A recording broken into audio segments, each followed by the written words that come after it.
Hello student. Video के इस भाग में आज हम लोग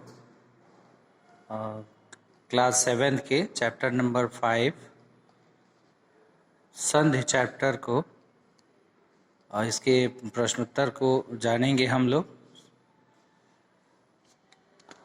पीछे के वीडियो में हम लोग इसको पढ़ चुके हैं संधि को, तो हम आइए इसके प्रश्नोत्तर को डिस्कस करते हैं, जान लेते हैं प्रश्नों के बारे में।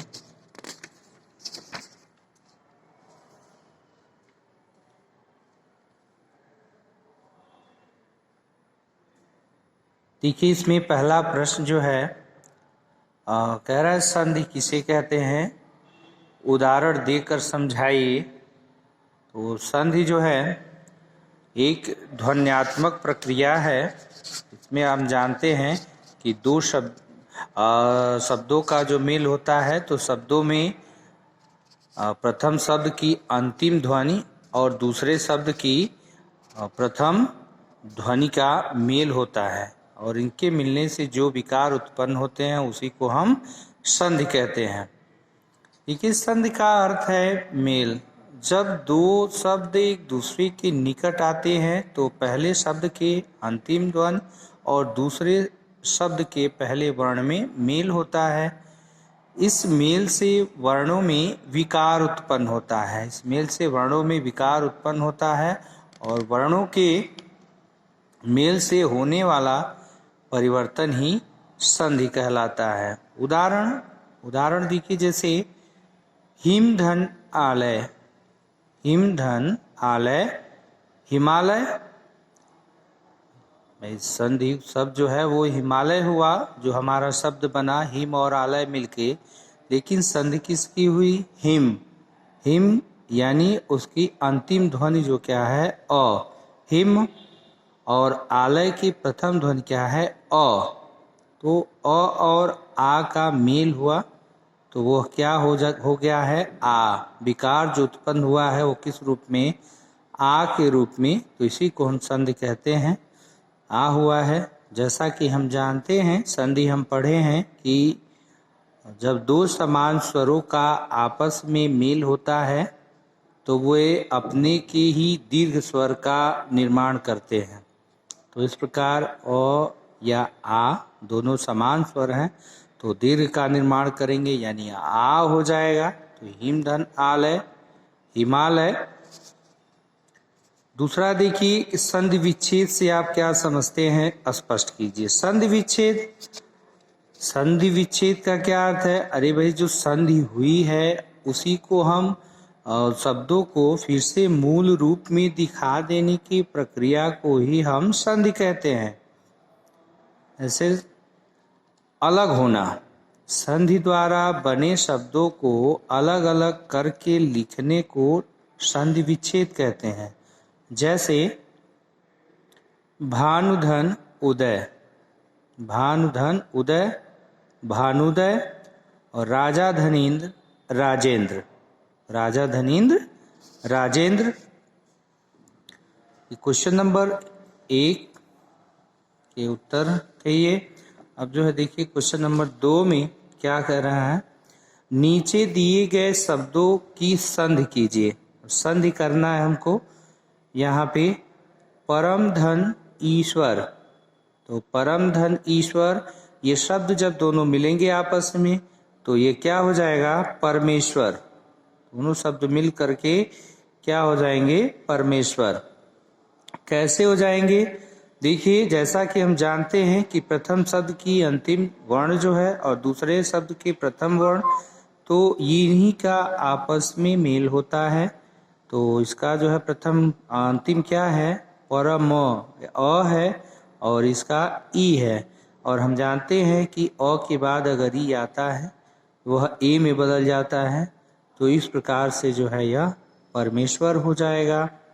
महाधन उत्सव, महाधन उत्सव। देखिए, संधि में जब अ के बाद उ आता है तो वह किस में बदल जाता है, ओ में। वह किस में बदल जाएगा, ओ में। तो यहाँ पर हो जाएगा महोत्सव, भाई आ और ऊ का मेल हो रहा है तो ओ होगा, तो यह महोत्सव हो जाएगा। राजधन ऋषि, राजधन ऋषि, तो यह जो है शब्द जब दोनों आपस में मिलेंगे तो राजर्षि हो जाएगा। क्यों हो जाएगा? क्योंकि राज अ है अंतिम ध्वनि और यहाँ प्रथम क्या है? री है। और हम जानते हैं संधि में जब अ के बाद री आता है, यानी अ का जो है री से मेल होता है तो वहाँ पर अर हो जाता है, तो यहाँ पर राजर्षि हो जाएगा। और इसी प्रकार पितृधन आज्ञा, पितृआज्ञा हो जाएगा। और पो धन अन क्या हो जाएगा? पवन हो जाएगा। भानु धन उदय, तो भानुदय होगा। भानुदय समान है, दीर्घ का निर्माण करेंगे। एक धन एक, भाई अ और ए हो जाते हैं, एकाएक हो जाएगा। इति अधन आदि, हम जानते हैं ई के बाद अगर कोई भिन्न स्वर आता है संधि में तो वह य हो जाता है, तो यहाँ पर इत्यादि हो जाएगा। उसके बाद नय धन अक, यहाँ पर नायक होगा। अय के बाद य तो फिर अक अय हो जाता है, तो यहाँ नायक हो जाएगा। और वन धन और सधि, यहाँ पर और मिल करके अ हो जाएंगे, तो यहाँ पर जो है शब्द हमारा हो जाएगा वनौषधि।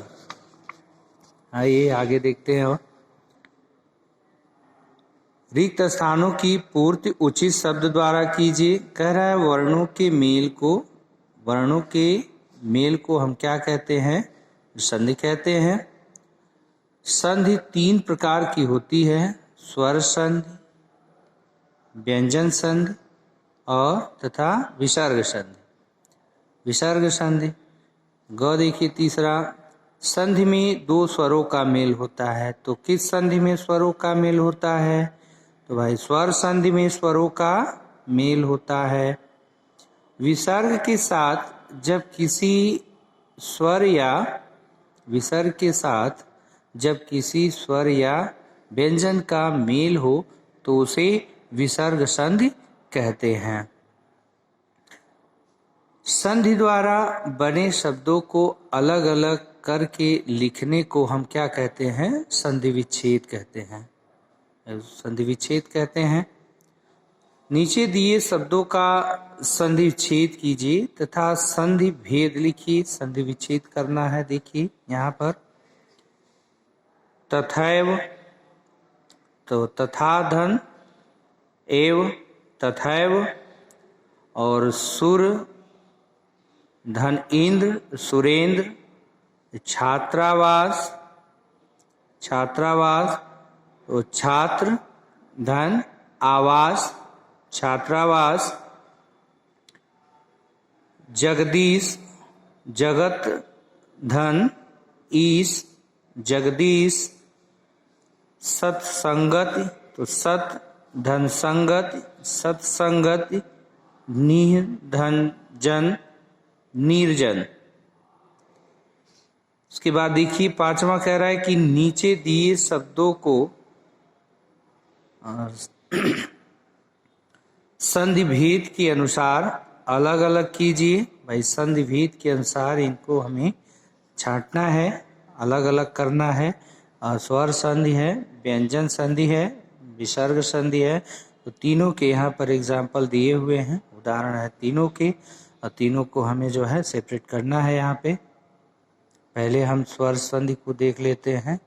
स्वर संधि देखिए यहाँ पर स्वर संधि में पहला हमारा जो शब्द है वह देवर्षि है। देवर्षि है, देव और ऋषि, देव धन ऋषि, तो अ और री का मेल हुआ है। तो हम जानते हैं कि अ और री का जब मेल होता है तो वो अर हो जाता है, तो देवर्षि है। तो ये हमारा जो है स्वर संधि में पहले जो है देवर्षि हो जाएगा।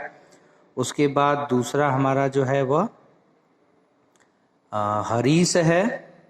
हरि, हरि और ईश है, इसमें दो शब्द हैं हरि और ईश, ये भी स्वर संधि है। भाई हरस्व ई और दीर्घ ई दोनों मिल करके दीर्घ ई हो गए हैं। जैसा कि हम जानते हैं कि जब दो समान स्वर आपस में मिलते हैं तो वे अपने के ही दीर्घ का निर्माण करते हैं, दीर्घ स्वर का। तो यहाँ पर हरीश जो है वह स्वर संधि का उदाहरण है।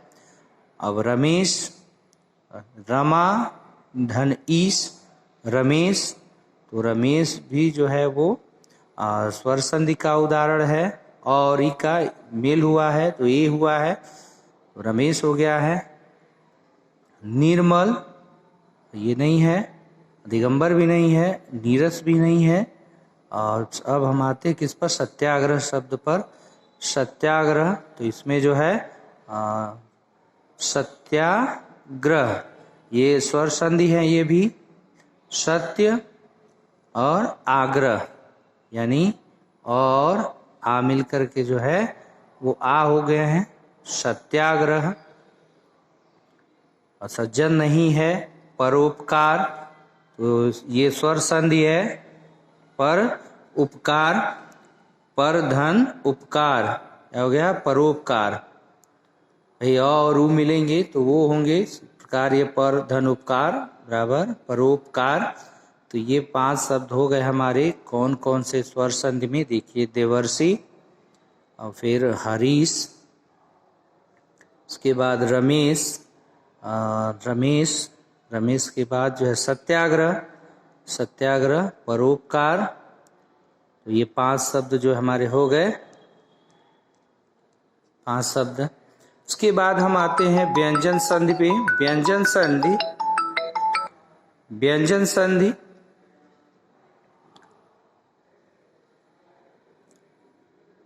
व्यंजन संधि की यहाँ पर पहले जो है, यहाँ से देखते हैं,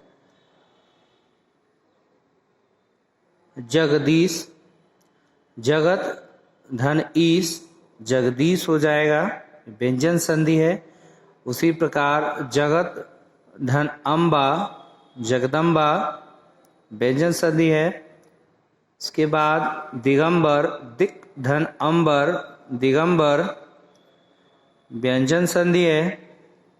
इसके बाद सत धन जन, सज्जन हो जाएगा। और तत् धन लीन, तल्लीन, ये व्यंजन संधि है। ये 5 शब्द हमारे हो गए। और जगदीश, जगदम्बा, उसके बाद और दिगंबर, सज्जन और तल्लीन, तो ये 5 शब्द जो है हमारे व्यंजन संधि के हो गए। अब हम आते हैं किस पर, विसर्ग संधि पर। तो विसर्ग संधि में दुष्कर्म, दुह धन कर्म, दुष्कर्म पहला शब्द है।